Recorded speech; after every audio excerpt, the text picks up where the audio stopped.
Good evening, ladies and gentlemen. Party leader, colleagues, all. As Andre said, those who are comrade-minded, ladies and gentlemen.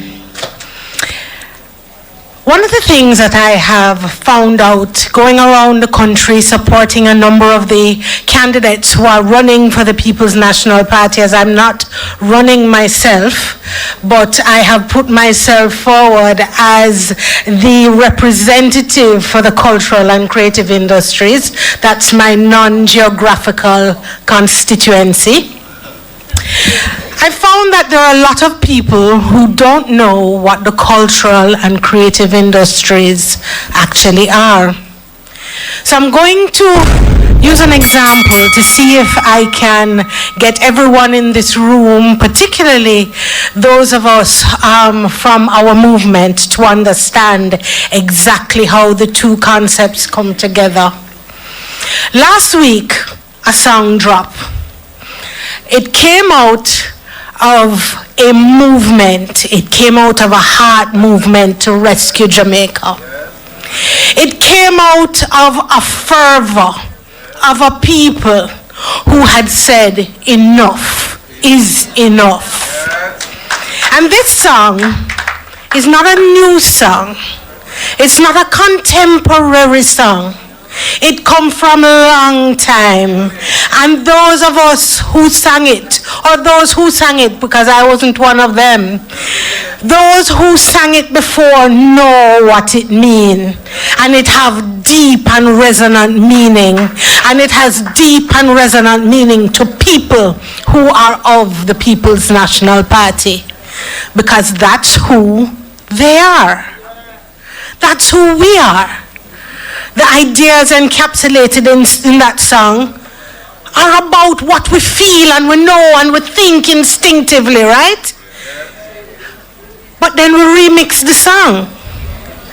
And a new generation come and take up on being a blood and fire comrade. And it means something different to this new generation. It means commitment in our blood. It means passion as fire, right? That's all it means.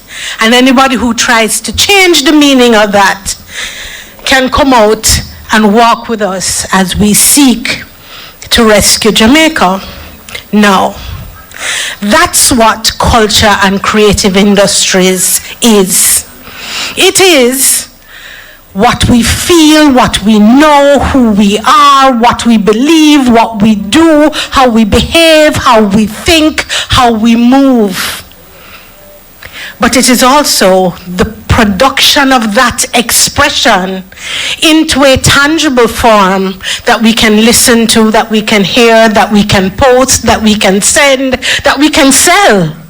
Yes, and that's the creative economy side, because we're creating value out of what we feel. Now, that's culture and creative industries, and it's time we take it seriously. It's time we recognize that there's great value in that process of taking what we feel and understanding that what we feel is not something that we need to be ashamed of, because it's not empirical and because we can't count it and because we can't hold it and we can't feel it, because it's of us. Yeah? And that's why we have to invest in it. So that's culture and creative industries. I'm an audiovisual, everything. I have been a television producer for many years, so I think in pictures and I think in visuals. And so I want to share a little presentation with you. We're at a turning point, ladies and ladies and gentlemen, Jamaicans all. The next administration is going to determine how the cultural and creative sector urgently receives the required structured investment, formalization, and development to grow. in order to grow, these are the things it's going to require. And I usually say when I'm speaking to people, particularly people in civil society, that whatever government comes to power, and we know which it will be, there is going to have to be a level of investment in culture and creative industries. And we're going to have to grasp it and be clear about that. And so we have to understand what that means. What we did is we put together a team. The party leader named a spokesperson's team, and we put together a task force. And we looked at the culture and creative industries, who we are, and the creative expression that exists. And we decided that it was clear, 10 years ago, Most Honorable Portia Simpson Miller came to understand that the thing was fragmented. There were a number of different voices that were speaking to the issues of culture and creative expression. And she put together what she called the National Cultural and Creative Industries Commission. And it brought all the ministries, there were 6 of them together, to deal with putting together policy. But other things she did, which was really revolutionary and important, is that she decided that we needed to get all of the professional organizations in culture, music, art, the filmmakers, the persons in media and so on, bring them together so that they would be a part of the decision making. And some of the ministers who were there at that time are in this room at the moment. And they all came together and started to put together a framework.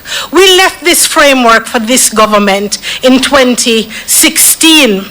We also left a number of ideas, including the ideas coming out of the Ministry of Tourism and Entertainment, like the special entertainment zones that Damian Crawford had authored. And there were other programs coming out of the Ministry of Youth and Culture that were very, very important in terms of determining who we were. And we wanted to bring them all together under a framework. The Prime Minister did that through the NCCIC. Now, 10 years later, that commission has never, ever met, not once. It was not recommissioned.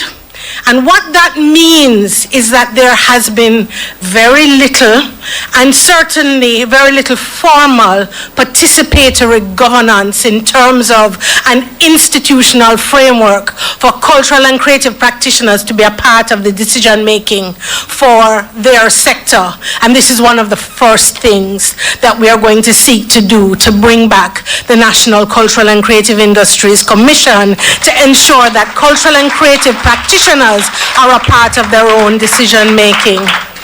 Now, this team that was put together, we started to look at what Comrade Julian Robinson spoke to us about in terms of the sustainable growth strategy, education, energy, emerging industries, and efficiency. And most of us are represented here today. Emerging industries would include technology and the cultural and creative industries. So we took that on, and we took on the party leader's notion of what he meant when he said he wanted to see change, and we started to look at the cultural and creative industries.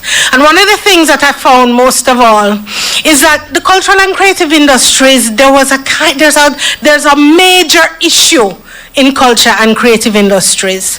There are some people who believe in art for art's sake and culture on its own, and culture as something that is organic and is a part of us and should not be included in the issues of money and economy, which you see on the other side of the scale. As a government, as a modern government, one of the things that we have to do is find the appropriate balance. And so that's another one of the issues that we have found that we're going to be using to move the cultural and creative industries forward.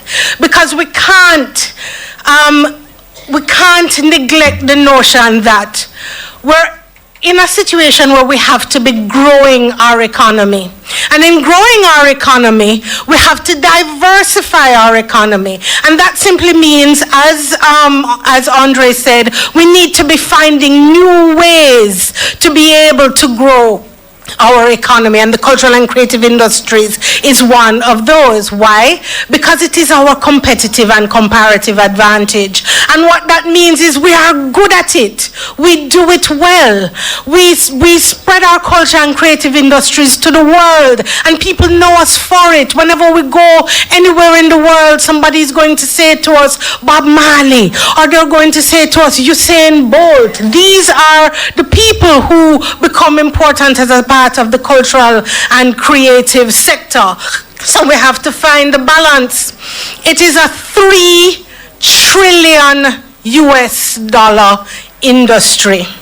At the moment, based on some of the calculations that have been done, it's up to about over 9% of GDP, anywhere between 5 and 9. But the problem is we don't know, because the work has not been done in the last 10 years to determine what the real value of culture and creative industries is. So that's another thing that we have to do, that has to become another priority as we seek to find the balance.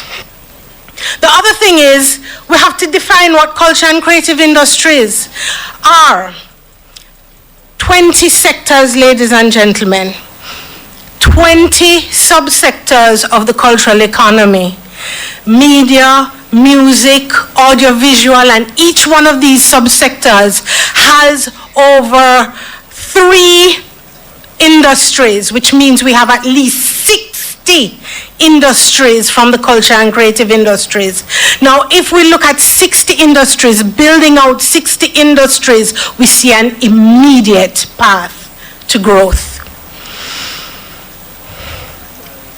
When we put together the elements of the emerging industries, we see that we are well over 20% of GDP.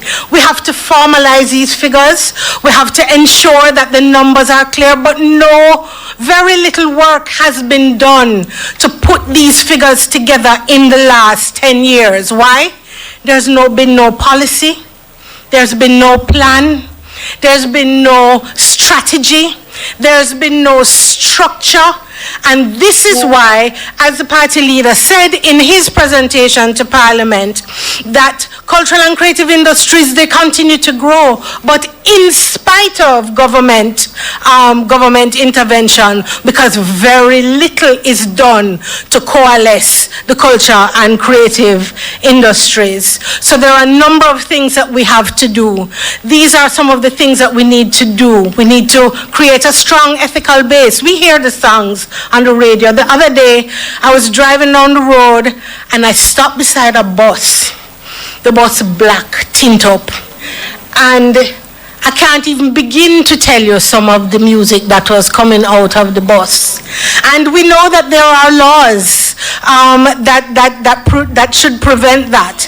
But there also has to be an element from a cultural perspective to see how we can make some of those changes and influence some of the change that is required in terms of an ethical base in our cultural and creative industries. We need a national framework. We need to eliminate what we see now as arbitrary projects, projects that have no real end game. So you have a very important insurance scheme that we would have mooted as a part of our framework in 2015, but without a sustainability framework. Yeah, you see, there are career schemes with no throughput to where the children who go to the career fair and watch the career fair and have a great time, what do they do next? How do they now know how they are going to move forward in their careers?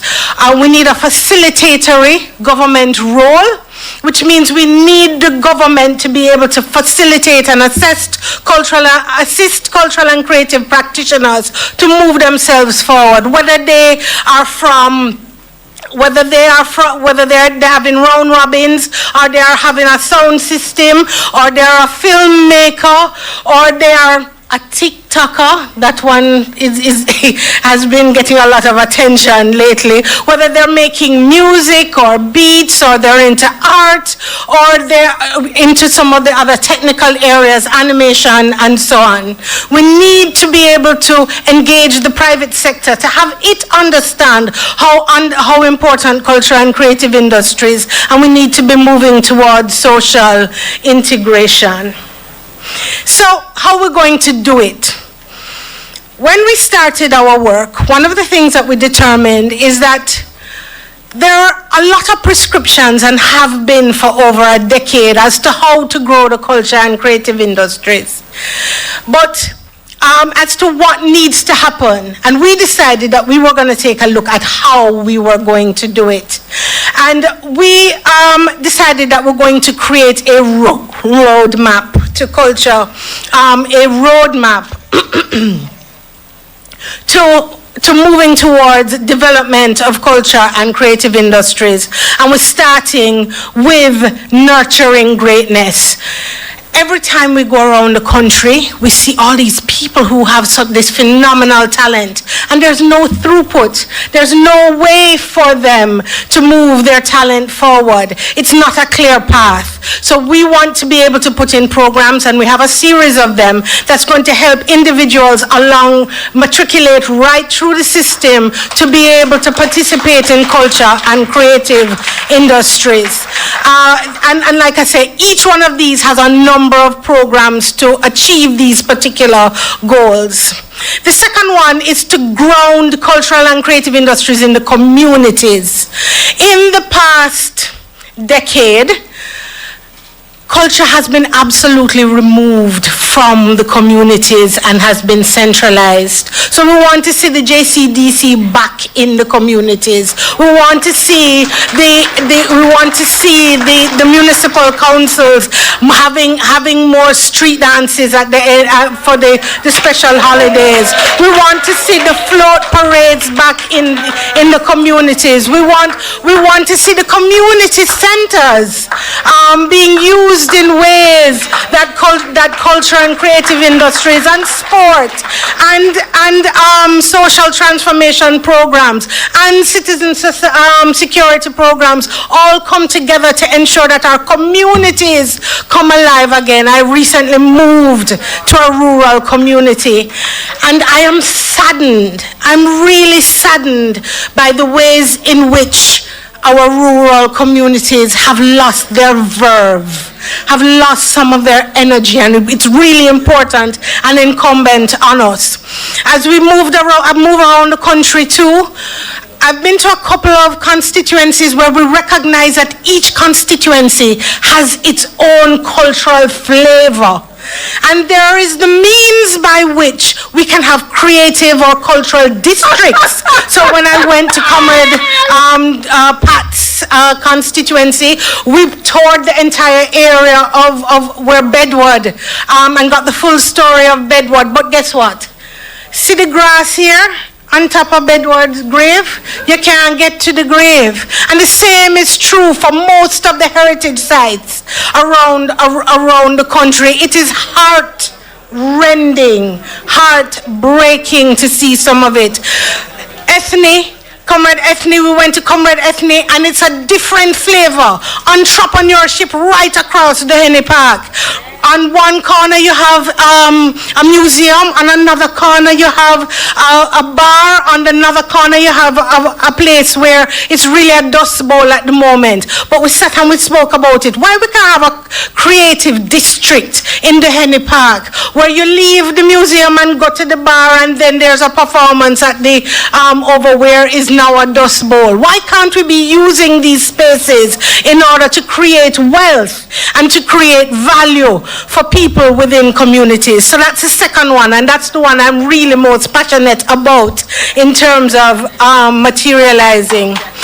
The third one is going for growth, putting in the structures. This is a technical one. There's a lot of work that needs to be done, and I'm not going to try to explain it here, but it's a very technical process of trying to onboard cultural and creative industries as a part of the economy. It's something that I've spoken a great deal with the party leader, who understands this process, because this is what he does. He's a solutions man, and this is one of the areas. It's going to take a lot of research, it's going to take a lot of legislation, and this is where the $1 billion fund comes in, where we're going to be growing businesses, cultural and creative businesses, from little small businesses of all cultural and creative stripes, yes, from every sector.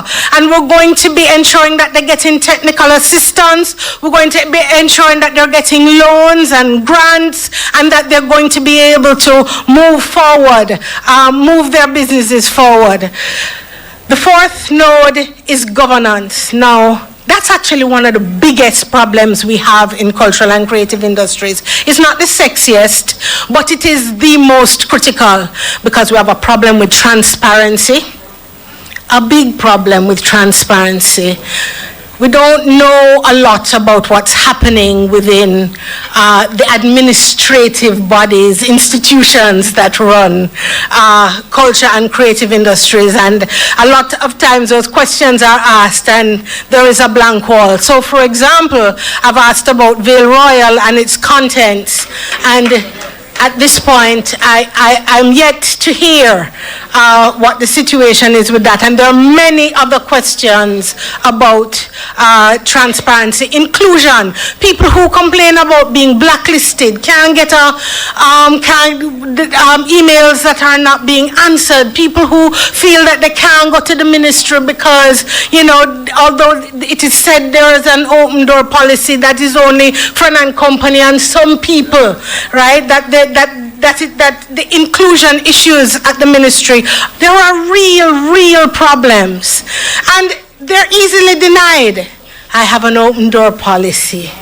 Yeah, they're easily denied, but there are people who quietly will tell you the truth. And the last one is going global, and that is about creating an enabling environment that allows for trade, marketing, helping cultural and creative practitioners get what they need, the services they need, through the recommissioning of a body called Jamaica Creative. We're going to redesign it and rework it so that it provides investment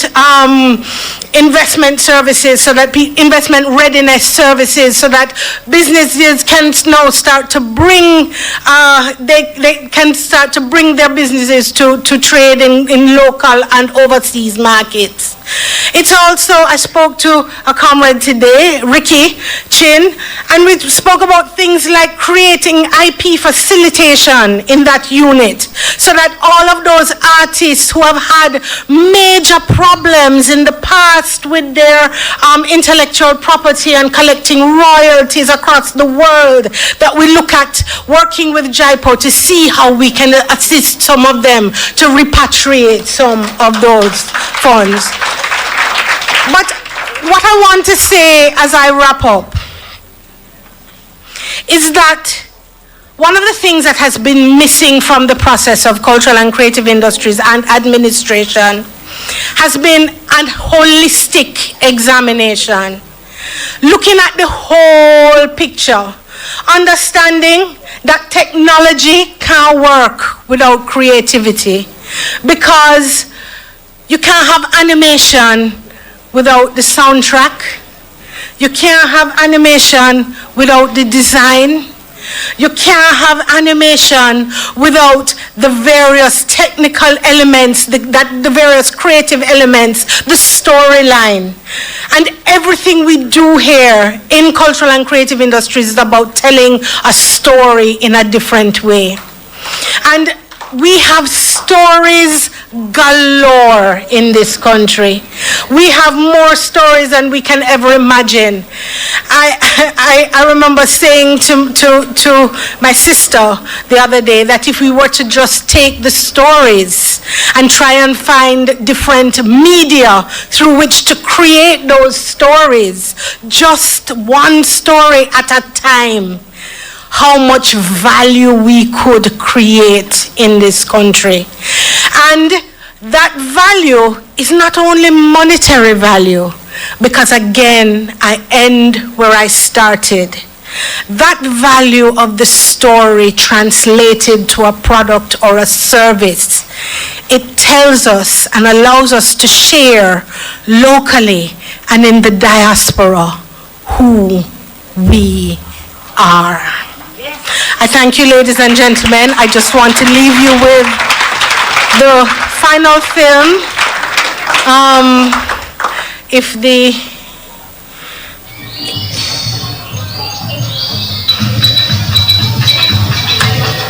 culture is who we are, our spirit, our story, our strength, and it's time we treat it that way. PNP introduces Project G, a 5G cultural economy strategy. It's the beating heart of the PNP's 4E Sustainable Growth Plan and emerging industry.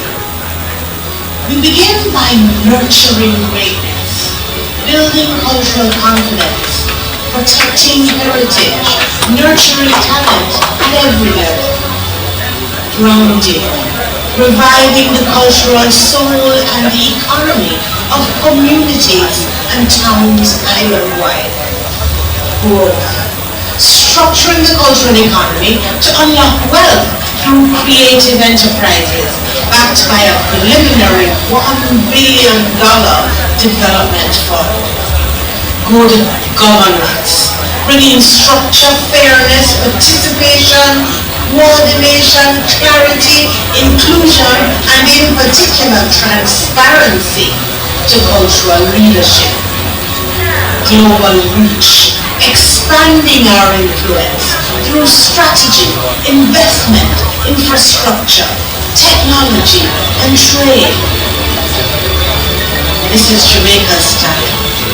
This is Jamaica's plan. This is Project G.